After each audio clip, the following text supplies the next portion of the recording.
नमस्कार जी, मैं डॉक्टर मनीष यादव, राष्ट्रीय आयुर्वेद स्पाइन हॉस्पिटल कानपुर से। आज कोविड की इस महामारी में हमारे आसपास के परिजनों ने, हमारे आसपास के मित्रों ने, हमारे स्वयं के परिवारों ने बहुत से अपने लोगों की जान गंवाई है और इस दौरान कहीं न कहीं सुनने को मिल रहा है कि अब कोरोना की तीसरी लहर आने वाली है। पहली बार जब 2019-20 में कोरोना आया था, कि चाइना से चला था सन 2019 में, और फरवरी-मार्च में हमने इसके लक्षणों को अपने भारत देश में होते हुए पाया था। तो जब हमने यहाँ पे देखा कि कोरोना के लक्षण मिलने लगे थे तो हम लोग सभी सावधानी में आ गए थे। सरकार ने भी लॉकडाउन किया था और बहुत सारी चीज़ों का परहेज़ किया गया था। पहली लहर थी वो, उसमें आर्थिक नुकसान ज़्यादा हुआ था, पर जो 2021 में कोरोना आया, इसमें हमने अपनी जान माल की भी बहुत हानि पाई है। मेरे ख्याल से हर किसी परिवार ने अपने किसी एक रिश्तेदार को, अपने किसी सगे संबंधी को या अपने किसी मित्र को, अपने किसी दोस्त को तो ज़रूर खोया है। हमारे WHO व अन्य जो लोग हैं जो रिसर्च कर रहे हैं, उनकी टीम, उनका ये कहना है या उनकी ऐसी आशंका है कि कोरोना की अब तीसरी लहर भी आने वाली है। तो जिसमें पाया जा रहा है कि शायद ये जो तीसरी लहर होगी वो हमारे बच्चों पे बहुत ज़्यादा हावी हो जाएगी। जब 2019-20 में कोरोना आया था तो हमारे पास कोई संसाधन नहीं थे, कोई चीज़ें नहीं थी, तो हमने लॉकडाउन लगा करके काम चलाया। 2021 का कोरोना आया तो हमारे देश के कुछ ऐसी कमियां रह गई कि जिसमें हम लोग ये सोच बैठे कि कोरोना चला गया, अब वापस नहीं आएगा, पर उसने दोबारा दस्तक दी और हम अपनी जान माल की हानि कर बैठे। अब तीसरी लहर की जब बात चल रही है तो बताया जा रहा है कि यह हमारे बच्चों को काफ़ी नुकसान पहुंचा सकता है। तो विषय बनता है कि हम अपने बच्चों को कैसे इस कोरोना के लायक मजबूत बना पाएँ, या भविष्य में जो है कोविड आए भी तो हम किस प्रकार से उनको जो है मजबूती दे सकें। हम सभी लोग जानते हैं कि जब हमारे पिता जी लोगों का जब ज़माना था, आज से 25-30 साल पहले, तो उस समय कुछ संस्कार बचे हुए थे। जब बच्चा पैदा होता था तो 6 दिन बाद छठी की जाती थी, नामकरण होता था, मुंडन संस्कार होता था। इस प्रकार के जो है तकरीबन बहुत सारे प्रकार के 16 से 21 प्रकार के संस्कार हुआ करते थे। और आजकल तो जो है बस शायद छठी होता है और नामकरण होता है, इसके अलावा तो शायद कोई संस्कार सुनने में भी नहीं आता। उन्हीं में से एक संस्कार होता था अन्नप्राशन संस्कार, या कुछ समय बाद स्वर्णप्राशन संस्कार।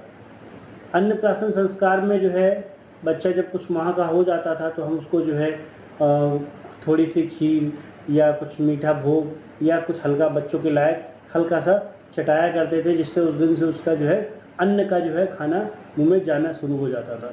और उसके कुछ समय बाद फिर एक होता था स्वर्णप्राशन संस्कार। कई बार तो वह नामकरण संस्कार के बाद ही कर दिया जाता था और कई बार वह जो है अन्नप्राशन संस्कार के बाद किया जाता था। जो स्वर्णप्राशन संस्कार होता है उसमें क्या होता है, विशेष तौर पे कुछ ऐसी नक्षत्र और कुछ ऐसे योग, कुछ भस्मों का ऐसा योग किए बनाया जाता है जिससे कि बच्चे की रोग प्रतिरोधक क्षमता बढ़ सके। हमने इस कोविड में ये लगातार सुनते चले आ रहे हैं कि हमारी इम्यूनिटी को मेंटेन किया जाए, हमारी इम्यूनिटी को मेंटेन किया जाए, हमारी इम्यूनिटी को मेंटेन किया जाए। इम्यूनिटी आखिर है क्या? इम्यूनिटी जो है हमारे शरीर की वह क्षमता है जो रोग से लड़ती है।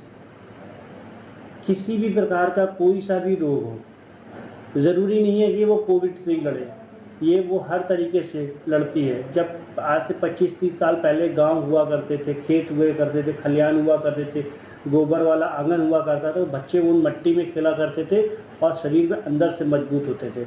आज शहरीकरण में जो है पार्कों में भी लोग जाने से जाते हैं पर उतना नहीं जा पाते हैं। टाइल्स की दुनिया में पत्थर और डिसइंफेक्शन से बचने के लिए बच्चों को ज़मीन पे उतारते तक तो है नहीं। तो कहीं ना कहीं आज हमारे बच्चे उन सारे इन्फेक्शनों से लड़ने लायक तो नहीं है।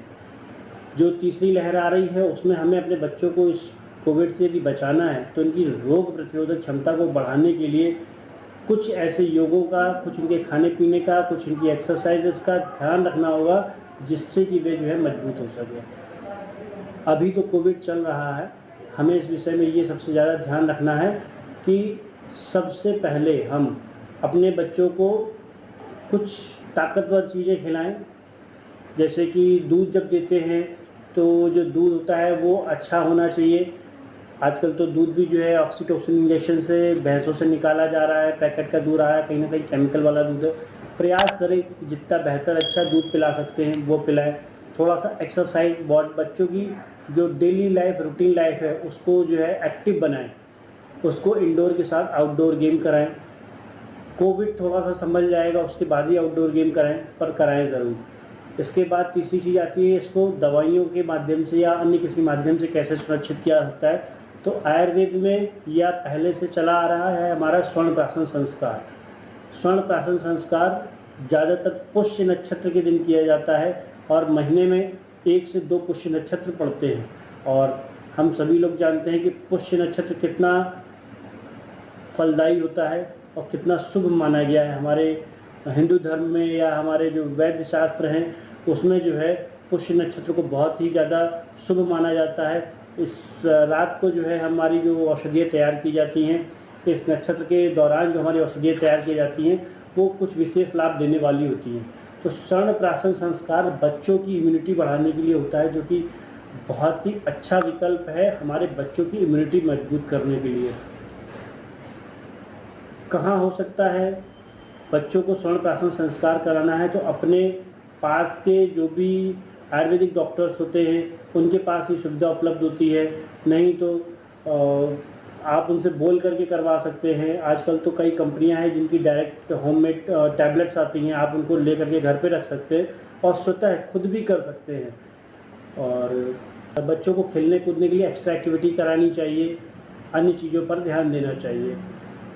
स्वर्ण प्राशन कराने के लिए आप हमारे सेंटर को भी विजिट कर सकते हैं जो कि कानपुर अशोक नगर में है। हमारे द्वारा भी संपर्क किया जा सकता है।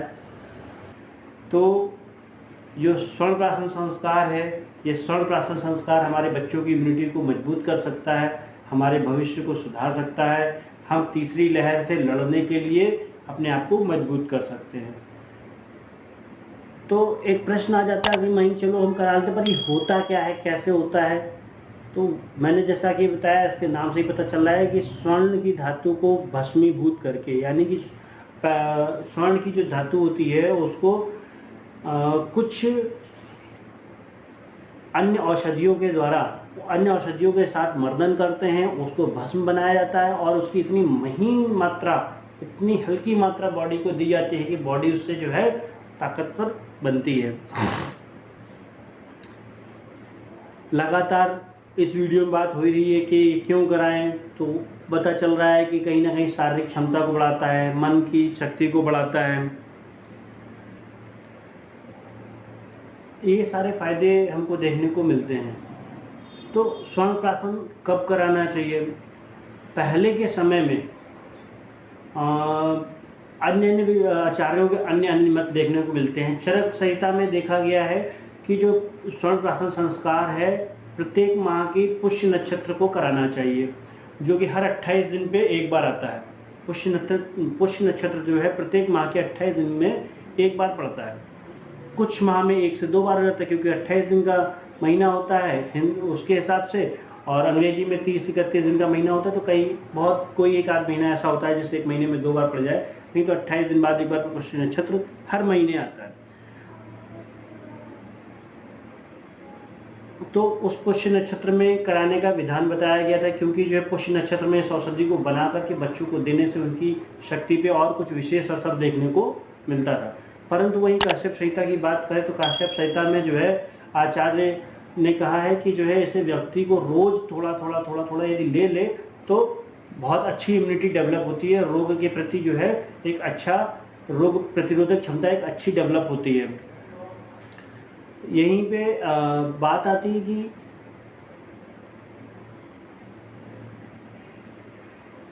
अगला प्रश्न आता है कि किस उम्र तक के बच्चे करा सकते हैं, कब से लेकर के कब तक? तो पहले की यदि बात करें तो वहाँ तो 0 डे से शुरू होता था और बालक की उम्र 12 वर्ष तक मानी गई है। और आज की डेट में जो बच्चों की उम्र मानी जाए, जो जिस हिसाब से बच्चों की बुद्धि का विकास होता है, शारीरिक विकास होता है, तो कहीं ना कहीं एक 16 वर्ष की उम्र एक बालक की मानी जाती है। तो 0 वर्ष से लेकर के 16 वर्ष तक का बालक इस स्वर्ण प्राशन को कर सकता है। इसकी क्या खुराक होती है, क्या मात्रा होती है? इसकी खुराक की यदि बात करें तो डेली 1 गोली ले सकते हैं। यदि चटाने का तरीका है तो गोली के माध्यम में ले रहे हैं तो, या जिस चिकित्सक ने जिस प्रकार से बनाया है, खास तौर पे स्वर्ण की जो भस्म होती है उसको घी और शहद की विशेष मात्रा में विशेष दिन पे देने का विधान है।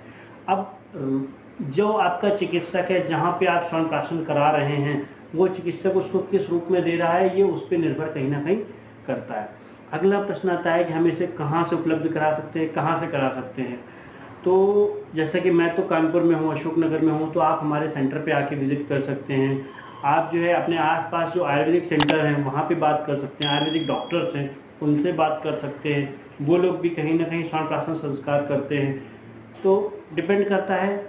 कॉस्ट की बात आ जाती है तो कॉस्ट भी वेरी करती है, चिकित्सक पे डिपेंड करती है, लेकिन एक टेंटेटिव बात करें तो 150 से 250 रुपये के बीच में एक कॉस्ट पड़ती है पेशेंट को या बच्चे को। हम इसको डेली भी करा सकते हैं और जो पुष्य नक्षत्र आता है उसको भी हम इसको दे सकते हैं। अगला प्रश्न आता है कि क्या ये बच्चों के लिए सुरक्षित है? क्योंकि हम बच्चों को लेकर के बड़े ही सेंसिटिव होते हैं, तो ये बच्चों के लिए सुरक्षित है अथवा नहीं है? देखिए, ऐसा है कि जब जो एक पहले का समय था जहाँ पे एक कोई मात्रा डिसाइड नहीं थी, या हम कहें मशीनी युग नहीं था। आज तो मशीनी युग है, यहाँ पे हर चीज़ का रिसर्च होती है, हर चीज़ का डेवलपमेंट करके हर चीज़ की रिसर्च एंड डेवलपमेंट उपलब्ध है। तो वहाँ पे हम लगातार देख रहे हैं कि कौन सी चीज़ नुकसान कर रही, कौन सी चीज़ नुकसान नहीं कर रही है। तो उसके आधार पे एक सुनिश्चित मात्रा बच्चे की उम्र को देखते हुए दी जाती है, और वह भस्म अच्छे से भस्मीभूत हुई है या नहीं हुई है ये देख करके दिया जाता है। भस्मीभूत हो जाती है तो ही हम आगे बढ़ाते हैं। यदि भस्म अच्छे से बनी है तो कहीं कोई दिक्कत नहीं आएगी। आजकल रूप भी कई प्रकार के हैं, उसको टैबलेट फॉर्म में भी आ गया है, तो आप टैबलेट फॉर्म में दे सकते हैं, ले करके अपने घर में सुरक्षित रख सकते हैं, अपना समय अनुसार स्वयं दे सकते हैं, चिकित्सक के यहाँ पे जा करके ले सकते हैं। तो ये एक बहुत बेहतरीन चीज़ होती है। मेरे ख्याल से इतनी जानकारी बहुत है, या इससे संबंधित बच्चों की व्याधि क्षमता या रोग प्रतिरोधक क्षमता बढ़ाने में और भी जो चीज़ें की जा सकती हैं, मैं उसके लिए और अलग से वीडियो बनाऊंगा। पर ये वीडियो जो है आपके किन औषधियों के माध्यम से हम बच्चे की क्षमता को बढ़ा सकते हैं, रोग प्रतिरोधक क्षमता बढ़ा सकते हैं, उसके लिए है। यदि कोई चीज़ आपको पूछनी हो तो आप हमें कमेंट में जो है पूछ लें। यदि आप मेरा वीडियो ये आप फेसबुक पे देख रहे हैं तो हमारे वीडियो फॉलो करें। यदि आप यूट्यूब पे देख रहे हैं तो चैनल को सब्सक्राइब करें। हमारे वीडियो यदि पसंद आया हो तो उसे लाइक ज़रूर करें। Thank you very much.